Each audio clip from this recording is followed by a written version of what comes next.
Lovely, lovely panel discussion. Kirti, Suyash, Anurag, wonderful. So just taking a cue from the panel, talking about Gen AI, before I get down to the technology foundation for automation, let me delve a little bit on the Gen AI story. When you talk about Gen AI, it's been a frenzy over the last few months on adoption of Gen AI. Now, a few elements that go in when we talk about AI for business. How do I? This is a piece that I need to bring in within the corporate. So when I talk about data privacy, and Kirti, you alluded to it briefly. There are two elements of data privacy that you talk about when you talk about Gen AI. One is, of course, is my data secure? And I think everybody's talking about, yes, your data is secure, you're within those contours, and your data is secure. But that's only one part of it. The more critical aspect that comes in when you talk of Gen AI is learnings of the data. Now, if learnings of the data go back to the foundation model, it is competitive advantage lost, right? So if the next guy comes in, you took 6 months to get that whole use case on ground. It now becomes part of the foundation. The next guy comes in, picks it up in a matter of few days. It's competitive advantage completely lost. So when we talk about Gen AI, the guardrails become extremely important. As an enterprise, and again, Kirti alluded to this, it is important that when we bring in AI, one is the foundation model from data that's financially approved, legally approved? Do I have something that I can go trust, that I can bring into a corporate and start driving decisions that AI models will make? The other aspects that come in is transparency. How do we prevent bias? How do I bring in explainability? How do I bring in a regulated industry something that's auditable and can be explained to the statutory bodies? So as we talk about Gen AI and some of the advancements that have happened on AI, what we are getting to is how do we automate our automation, right? AI by itself has no meaning. The AI piece is like you said, it is all about the use case. What does it mean for my organization, and how can I really take the whole piece to the next level? So with that, let me move on to some elements of this.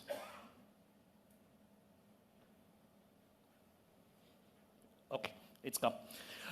So when you look at the foundation of automation, what are we trying to do here? We trying to make people more productive, make businesses more scalable, and systems more resilient. And if I relate them to, where is the sensor for this? Okay.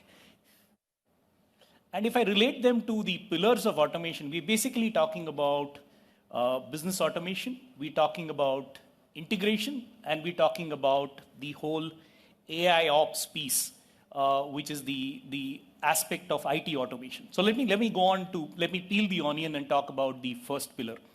Now, the first pillar on business automation, which is all about how do I capture data, the entire workflow, the decision management around the workflow.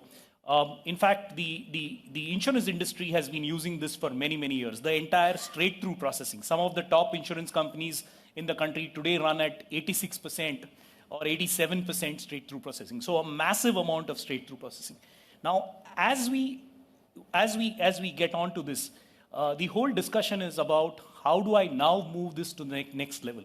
How does AI come in with process mining to look at where is my process as it stands today? Where are the inefficiencies?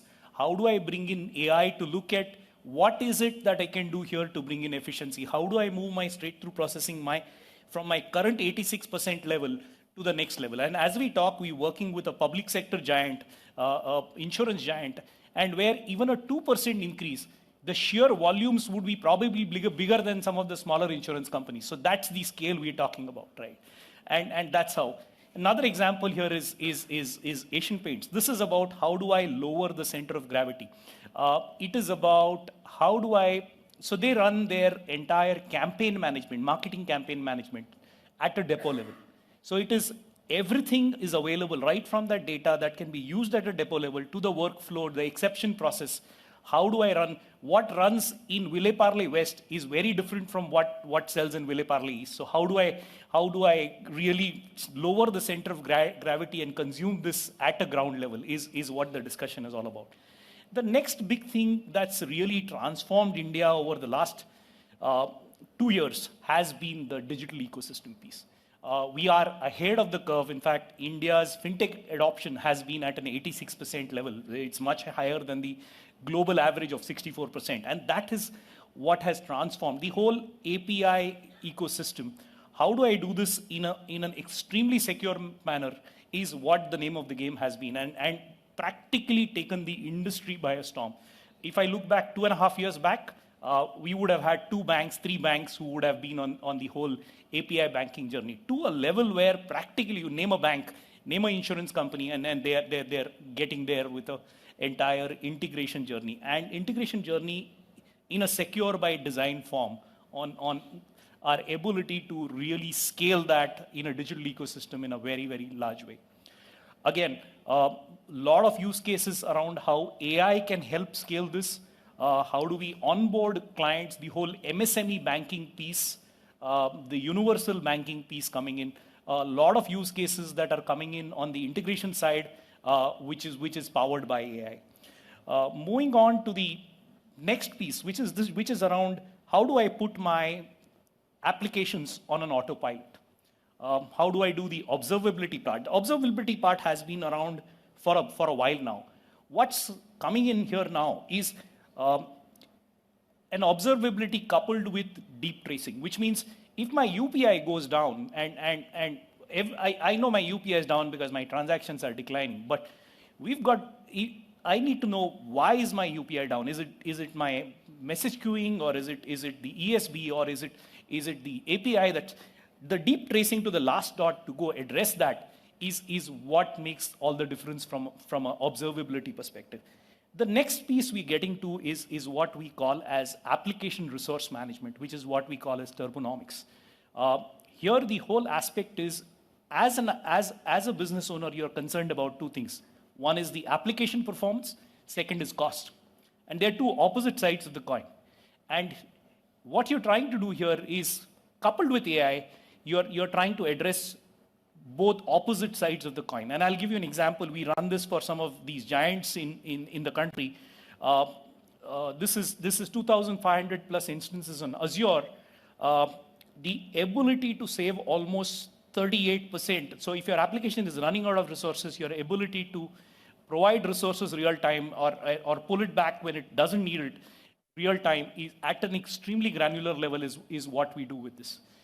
It coupled with the observability tool gives you a saving. In fact, we've started driving this with some of the born on the cloud, extreme optimized environments. Even there, we are able to demonstrate 10 to 12%.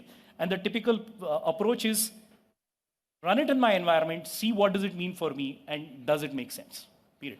And it could be on-premise, it could be on a VM environment or a container environment.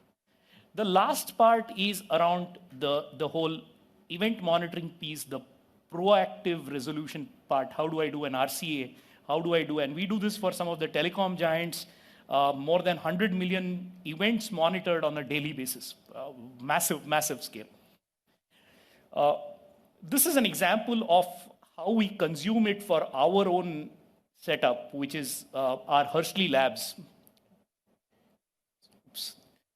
which is almost 11,000 developers, 4,500 plus servers, 6,000 plus VMs. Our ability to go manage this at a scale and show a very, very significant benefit is what we thought we'll put in. How do we consume our own stuff is what we thought we will talk about.